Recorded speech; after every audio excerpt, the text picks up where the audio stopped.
तो दोस्तों, भारत सरकार ने 13 मई 2022 को अपने गेहूं एक्सपोर्ट पर बैन लगा दिया, क्योंकि भारत सरकार ने कहा था कि जो हमारा गेहूं है उससे सबसे पहले हमारी जरूरतें पूरी करी जाएंगी और बाद में जब हमारे लिए पर्याप्त गेहूं का स्टॉक उपलब्ध हो जाएगा तो जरूरतमंद जो देश हैं उनके लिए हम गेहूं की सप्लाई जारी रखेंगे। हालांकि इस बैन के दौरान जितने भी देश ने कंट्री टू कंट्री डील के माध्यम से भारत सरकार से बातचीत करी उनके लिए हमने गेहूं की सप्लाई की है। पर दोस्तों, बांग्लादेश के केस में कुछ उल्टा ही हो गया है। दरअसल बांग्लादेश पहले हमसे गेहूं को खरीदा नहीं करता था। पहले बांग्लादेश के अंदर गेहूं आता था रूस से और कुछ मात्रा में गेहूं आता था यूक्रेन से। अब रूस और यूक्रेन में युद्ध के कारण बांग्लादेश के अंदर गेहूं की भारी कमी देखी गई, जिसके कारण से बांग्लादेश आया भारत के पास और भारत और बांग्लादेश के बीच में छोटे और बड़े व्यापारियों के माध्यम से गेहूं के एक्सपोर्ट की डील की गई। पर 13 मई के दिन भारत सरकार ने भारतीय गेहूं को बाहर जाने से पूर्णतः प्रतिबंधित कर दिया, जिसके कारण से भारत और बांग्लादेश बॉर्डर पर अभी तक कुल मिलाकर 4 लाख टन गेहूं खड़ा हुआ है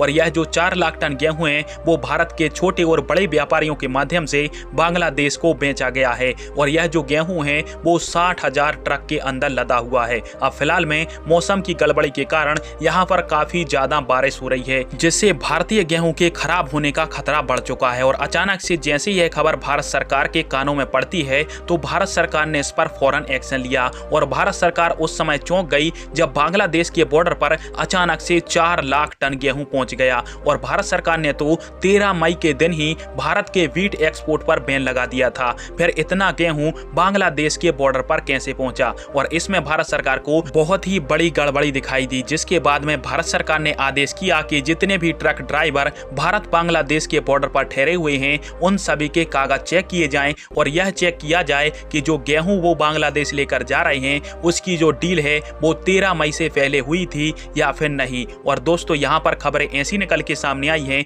कि जो ट्रक ड्राइवर हैं उनके पास पहले से ही 13 मई के जो शिपमेंट के ऑर्डर हैं वो ट्रक ड्राइवरों के कागजों के अंदर पाए गए। परंतु दोस्तों, एक साथ 4 लाख मैट्रिक टन गेहूं का जो ऑर्डर है वो अचानक से 13 मई से पहले ही बांग्लादेश ने भारत से कैसे बुक कर लिया और इसी के ऊपर भारत सरकार का शक जाता है, जिसके बाद में भारत सरकार ने यह जो 4 लाख मैट्रिक टन गेहूं था उसको बांग्लादेश जाने से रोक लिया है और अब भारत सरकार ने इन ट्रक ड्राइवरों से जो पेमेंट की रसीद है वो मांगी है और भारत सरकार ने कहा है कि जब 13 मई से पहले आप लोगों की डील हुई थी तो पैसा भी तो आपको 13 मई से पहले मिल गया होगा, अन्यथा आप गेहूं लेकर बांग्लादेश नहीं जाते। क्योंकि दोस्तों, होता क्या है कि कई सारे जो छोटे और बड़े व्यापारी होते हैं वो फर्जीवाड़ा करके फेक कागजात बनवा देते हैं और जो शिपमेंट की डेट है उसको भी बदल सकते हैं, जिसके कारण से भारत से गेहूं को सस्ते दामों में खरीद कर बांग्लादेश और विदेशों में महंगी रेटों पर एक्सपोर्ट करके लाखों रुपए का मुनाफा कमाते हैं। और इसी को रोकने के लिए भारत सरकार ने बहुत ही बड़ा कदम उठाया है